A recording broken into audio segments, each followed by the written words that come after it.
मेरा नाम मनोरमा है। मैं बचपन से ही अपने नानी नाना के साथ रहती थी। जब मेरे स्कूल की गर्मी की छुट्टियां शुरू होती थी तो मैं अपने गांव चली जाती थी। गर्मी की छुट्टी मैं वहीं मनाती थी। मेरे घर में हम 5 भाई बहन थे। मैं सबसे छोटी थी, इसलिए सबकी लाडली भी थी और बस 2 महीने के लिए घर जाती थी, इसलिए सब भाई बहन मिलकर खूब मस्ती करते थे। हम दिन भर कुछ भी करते, मगर शाम होते ही सारे इकट्ठे होकर दादी के पास जाकर बैठ जाते थे और कहानियां सुनने की जिद करते। दादी हमको रोज तरह तरह की कहानियां सुनाया करती थी। ऐसे ही एक दिन मैंने दादी से कहा कि दादी, हम रोज ही राजा रानी और परियों की कहानी सुनते हैं, आज कोई डरावनी या भूत की कहानी सुनाओ ना। दादी बोली, नहीं, भूत की कहानी सुनाऊंगी तो तुम सब डर जाओगे। मैंने कहा, नहीं डरेंगे दादी, आज डरावनी कहानी ही सुनाओ आप। फिर हम सब जोर जोर से चिल्लाने लगे, हाँ हाँ दादी, आज भूत की कहानी सुननी है, प्लीज सुनाओ ना। तब दादी ने कहा, अच्छा ठीक है, सुनाती हूं, मगर बच्चों ये कहानी नहीं बल्कि हकीकत है, एक सच्ची घटना है जो मैं आज तुमको बताने जा रही हूं। यह सुनकर हम और भी ज्यादा खुश हो गए। फिर दादी ने कहा, बच्चों ये उन दिनों की बात है जब मैं तुम्हारी तरह थी। हमारी एक बुआ थी, उनका नाम सरला था, जो जबलपुर में ब्याही थी। वो बहुत सुंदर थी, मगर उनकी कोई संतान नहीं थी, इसलिए उनके ससुराल वालों ने उनको घर से निकाल दिया था। तब से वो मायके में ही आकर रहती थी, मगर बहुत गुमसुम रहने लगी थी।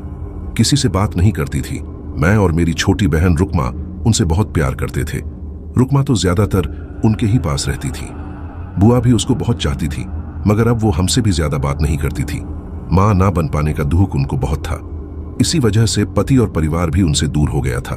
सभी लोग उनको समझाते थे कि जो हुआ उसे भूल जाए, जिंदगी बहुत बड़ी है, कब तक ऐसे उदास रहोगी। मगर ना तो वो ज्यादा किसी से बात करती थी, ना ही किसी की पास बैठती थी।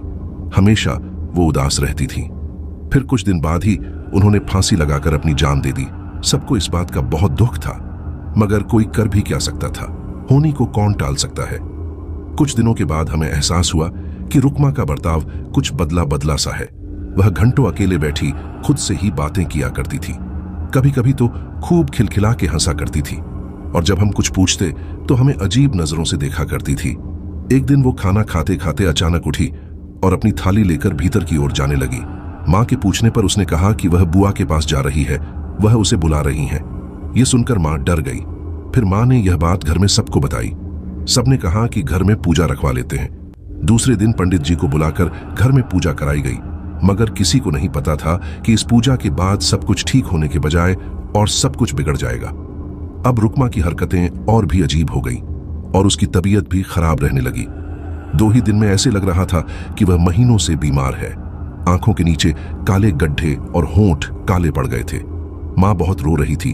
उन्हें समझ नहीं आ रहा था कि वह क्या करे। वह रुकमा के पास गई और बोली, सरला जी, भगवान के लिए मेरी बेटी को छोड़ दो। वह तो आपसे बहुत प्यार करती थी, उसे इतनी तकलीफ क्यों दे रही हो? हमने क्या बिगाड़ा है आपका?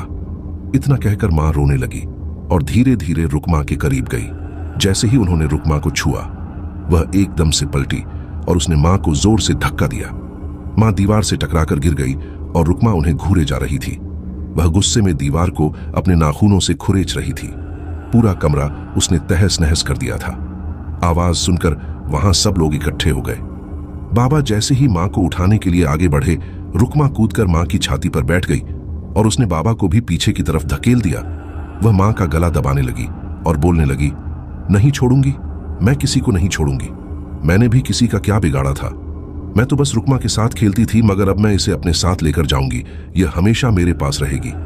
यह कहकर रुकमा जोर जोर से हंसने लगी। अब सबको समझ में आ गया था कि रुकमा के अंदर सरला बुआ की आत्मा थी। तभी बाबा दौड़ते हुए गंगा जल लेकर आए और रुकमा के ऊपर छिड़क दिया। तब रुकमा ने मां को छोड़ दिया। वह जैसे ही आगे बढ़ती, बाबा उस पर गंगा जल छिड़क देते और वह तड़पने लगती थी। बाबा भी हाथ जोड़कर सरला बुआ से विनती करते कि वह रुकमा को छोड़ दे, मगर ऐसा करने के लिए वह तैयार नहीं थी। अब वह रुकमा को ही चोट पहुंचाने लगी। कभी सर दीवार में पटकती तो कभी हाथ पैर पीछे की तरफ मोड़ देती थी। रुकमा दर्द से चीख रही थी।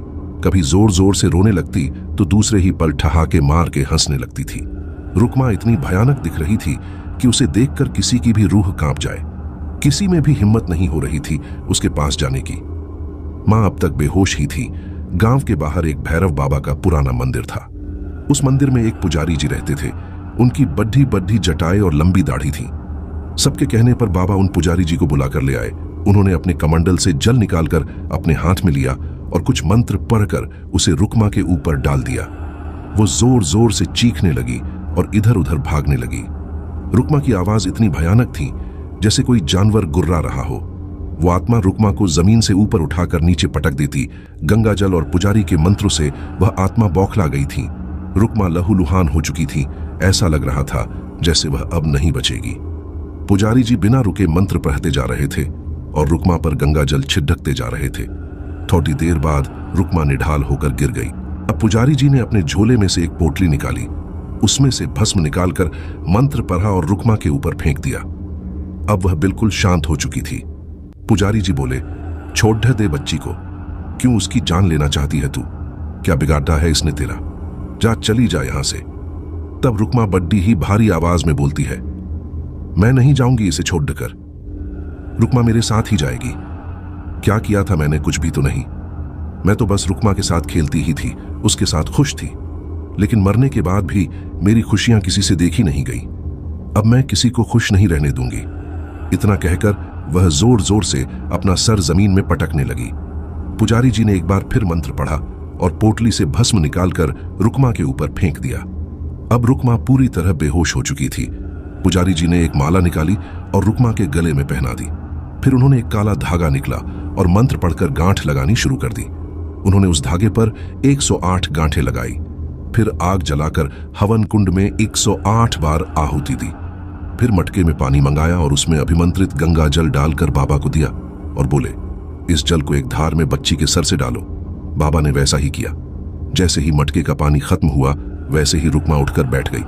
फिर पुजारी जी ने माला रुकमा के गले से निकलकर 108 गांठों वाला धागा पहना दिया और उस माला को एक काले रंग की पोटली में बांध कर ले गए। धीरे धीरे रुकमा ठीक हो गई, मगर हम जब भी उस मंजर को याद करते तो दिल दहल जाता था। बहुत दिनों तक हम डर में जीते रहे। अगर हवा से भी कोई चीज गिर जाती थी तो सबके रोंगटे खड़े हो जाते थे। इतना आसान नहीं था सब कुछ भूलना। फिर धीरे धीरे सब कुछ ठीक हो गया। माँ और बाबा अक्सर हवन कराते रहते थे ताकि बुरी बलाएं दूर रहे। अच्छा बच्चों, आज की कहानी यही खत्म होती है। किसी को डर तो नहीं लग रहा? दादी ने पूछा। हमने कहा, नहीं दादी। उन्होंने कहा, तो सो जाओ फिर सब। मगर मेरे मन में एक सवाल है दादी, कि बुआ तो रुकमा को बहुत प्यार करती थी, फिर उन्होंने रुकमा के साथ ही ऐसा क्यों किया? तब दादी ने बताया कि अक्सर हम जिनसे बहुत प्यार करते हैं ना, मरने के बाद भी हम उनसे दूर नहीं होना चाहते। दादी को गुड नाइट बोलकर हम सोने चले गए, मगर मैं बहुत देर तक उस कहानी के बारे में ही सोचती रही।